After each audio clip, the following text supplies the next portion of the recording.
Hello, in today's video I'm going to show you exactly how to create the policies you need for your Shopify store if you're going to be dropshipping. My name is James Eardley. If you're new to the channel, I've generated over 7 figures in sales using Shopify, using the dropshipping business model, and so I've had to use policies all throughout that journey to make sure I'm compliant with UK law and law in the country that I'm selling, which has always been the United Kingdom. So in this video I'm going to show you exactly how to set that up for yourself. So first thing to do is to open up your Shopify store, and I've shown you in another video how to get that created if you haven't got to that stage yet. But once you've got your Shopify store open, you want to go into your settings, and then from here you want to find the policies section of the settings. So it might be in a different place depending on the Shopify update, but for me it's in the bottom left hand corner of the Shopify settings menu, and then this will open up all the different policies that we need to create. First thing we're going to do is start by setting up the return and the refund policy, which is first at the top of this list. So you can open that up. And what I'm going to do is always start by inserting the template that's provided by Shopify, because that will get us halfway there. That will give us a real big head start in terms of setting up our policy. So I'm just going to use the template. And then what we need to do is make sure that any areas where it's prompting you to enter details, we're going to make sure that that's all filled out correctly for your business. So to start a return, when it comes to dropshipping, the returns will be handled by our suppliers. And so what I'm going to do in this section here about providing an address is that we won't be providing an actual address in the returns policy. Instead, we're going to say that please do not return to an address without contacting us first, and we won't actually provide an address in here. So I'll just make a quick change to this section here.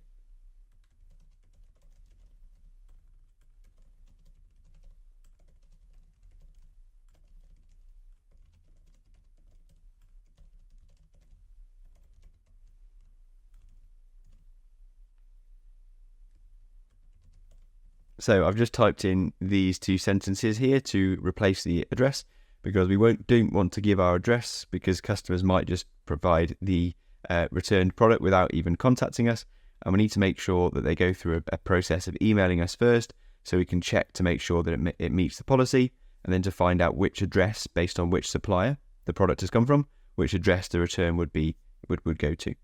Next thing to consider as well is the email address that you want to send customers to. What I always do is create an alias email for the email address that you're using. So I'd use a professional email by setting up with Google Workspace, and then once you've got a Google Workspace account with your professional email address, you can then create an alias email. So the start section you can use returns at, and then that just gives more confidence to customers that you are indeed a very trustworthy business, because oftentimes customers will read this policy when they're considering purchasing or not. So it's a good way to get more trust signals across to your customers by using that returns at your email address name. So we'll work our way through to see if there's any other sections where we're being prompted to provide us with our own details that are appropriate for our business.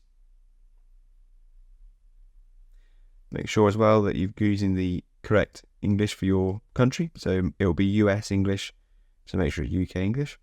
Now for this exception non-returnable items, what I do here is make sure that it's appropriate to your business, because if you know that you'll never be selling flowers, plants, then you can remove that. Maybe leaving the part about perishable goods such as food, because that gives people an example of what that means, and you might have a good that goes off over time, but go through here and delete anything that's really not appropriate for your business. So other than that, there's not much else to change in this policy, other than making sure that your email address is correct there again at the bottom. But this template from Shopify really does a big job in making sure that we're halfway there.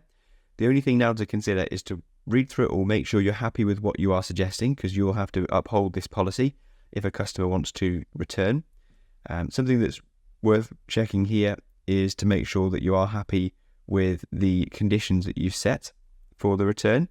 And so here you can see that they say here that for any reason, if you want to return, it must be in the same condition, unused, with tags and in its original packaging, and you'll need also a proof of purchase.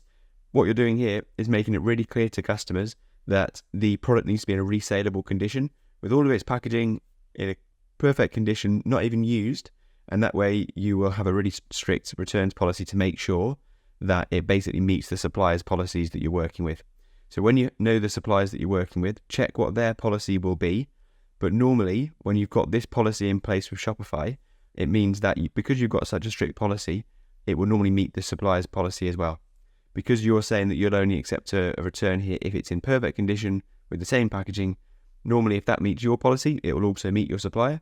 And therefore you can be confident with this returns policy that if a customer returns, they'll have to meet this policy, and therefore you'll meet the policy with your supplier. So you'll get the money back from your supplier before you refund your customer, and therefore you'll never lose out with a return when you've got a nice stringent policy like this in place. So that's how you set up your policy. Of course, read through it, make sure that you're happy, and once you are, you can just click publish. Next policy to move on to will be the privacy policy, and this is automated in line with the Shopify templates that you've created already. Again, the main thing that we need to do is decide whether we want to use the automated policy or not. The only thing that I would change if you're going to use this automated policy is make sure that all of your store details are correct. Because what this automated policy does is it pulls your information, it pulls your domain, it pulls your address and your email address from the store information that you've provided in Shopify already. So you can use your automated policy, but if you do, make sure that in the general settings in Shopify, you've got the correct name set up here, you've got your correct address for your business, and that way when you use the automated policy for the privacy policy, the automated policy will be correct. So just read through, make sure you are happy, but the automated policy makes it very quick and easy for you to have a privacy policy in place from the very start. Again, making sure that you're using the correct email address here, so info@ might be the appropriate one for you to use for a privacy policy. But once you're happy with that and it makes sense for your business, then you can move on to the next, which is the terms of service. Again, we're going to start by clicking insert template, as that's going to get us sort of 80-90% of the way through. What you need to do here is go through and make sure that you're using the correct details for your business. So make sure it uses the right address, make sure it's using the right store name, and it will do as long as you've got the correct details in the general details in Shopify already. So that's the first thing to check. It will pull it all through, have a read through, make sure you're happy, make sure it all makes sense in UK English, make sure it all makes sense for your business with the address details, etc. And you'll need to enter all of your details in here as well below. So if you are using a limited company, which I'd recommend to get the best suppliers on board, then that's where that information goes. If you are a sole trader, then you'll just be using your own address and your own email address and your own name for these details here. But it is important that you make sure it's all accurate, because it will be checked by Google if you're running Google ads and Meta as well if you're running Facebook ads. Once you're happy, it matches all of your details, then you can just go ahead and click publish. Okay, on to the next policy, and that will be your shipping policy. And I've got a template that we're going to go ahead and use to get started with a shipping policy. So I've entered in my template shipping policy here, which you can find using the link in the description. If you join the community, I've got loads of resources for dropshipping, and one of those is this shipping policy, which you'll find by joining that community and checking out the links and resources in there. So as you can see, this just makes it very clear to customers what to expect when they place an order, when they should expect delivery, and what happens if there's any damage on delivery, and what happens if they cancel their order. So these are things just to make really clear. If you use this template, the things to consider is to make sure it's appropriate for your suppliers. So because we're dropshipping, all of the orders that we receive are going to be delivered by a different courier. And so there's going to be different delivery times. So what you need to do is use this as a catch-all policy that is the average and slightly on the conservative side for times, for delivery times.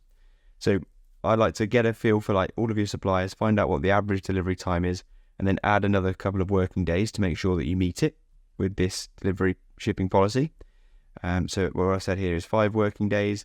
Also, it gives you time to make sure that you will actually then provide the tracking details once you've received those from your supplier as well. And it gives you 6 days to be able to process that order. Now, that's typical for my stores, but it might be different for yours if you've got custom products that you're selling that takes longer, or it might be quicker if you've got really fast delivery time and very simple products to arrange delivery for. So just make sure that's appropriate.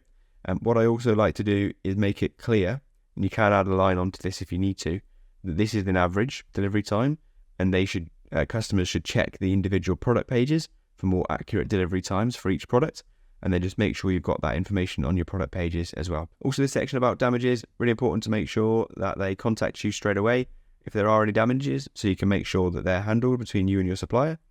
And then cancellations, I allow customers 12 hours to cancel without any funds, without any charges. But beyond that, that gets into the realms of we might have paid the supplier by then.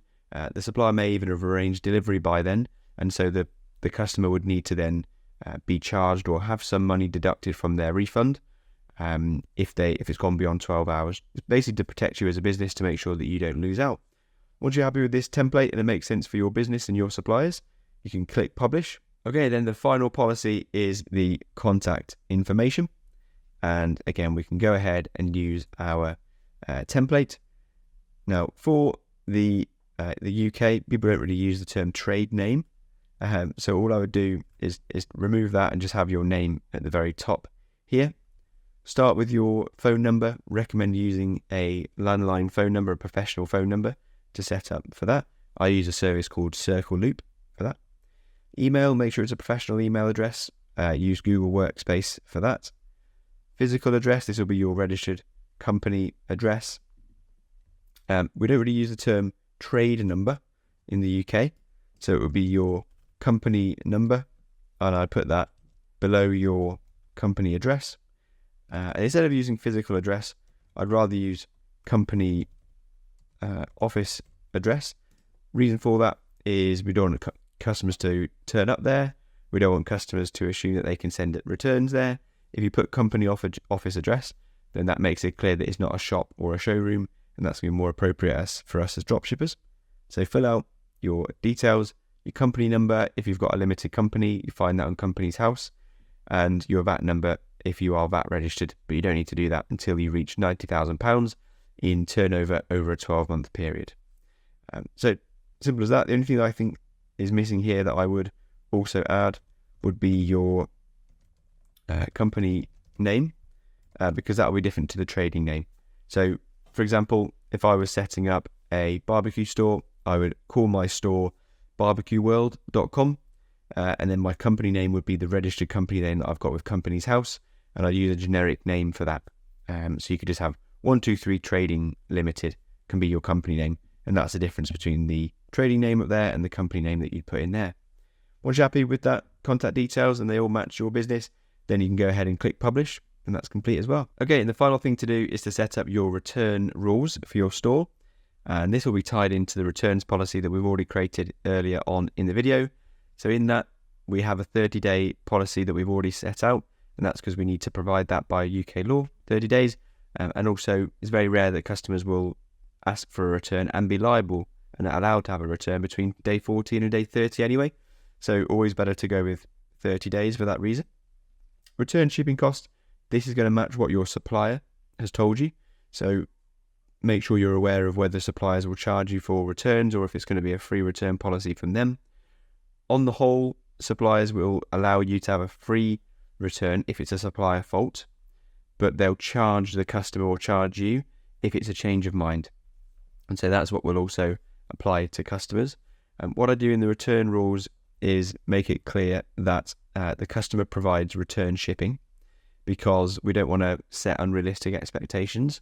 And because the majority of the time it's a customer change of mind more often than a supplier fault, unless you've got suppliers that aren't that reliable. And so we just need for customers to be aware.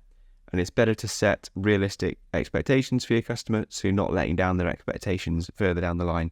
So I just say customer provides return shipping, and then final sale items. If you've got any sale items, you can make it clear that customers can't request returns for items set as final sale. You may or may not use that for your business. If that's appropriate for you, you can set that up there as well. And then once you're happy with the return rules, go ahead and click save. And crucially, you can get those turned on as well. So it's very simple for your customers to understand the return rules. So then you'll be prompted if you want to set up self-serve returns, which won't be applicable normally for us with dropshipping, because we need to make sure that we're going to liaise and make sure that your returns are handled by yourself and your supplier. But when you've got virtual assistants on board, they'll handle any returns and you can run the business without having to really get involved with the day-to-day. So I hope that all makes sense with how you set up your policies for your Shopify store. If you enjoyed this video, then give it a like and subscribe. If you've got any questions, then leave those in the comments beneath this video. And if you want more videos like this setting up a Shopify dropshipping store, then check out my YouTube channel for other video tutorials. And I'm also creating a community of people where you can connect with me and other ambitious people that are building these dropshipping stores, so you can continue moving forward and build a really successful e-commerce business. So with that said, check out those links in the description. Hope you have a fantastic rest of your day, and I'll catch you in the next video.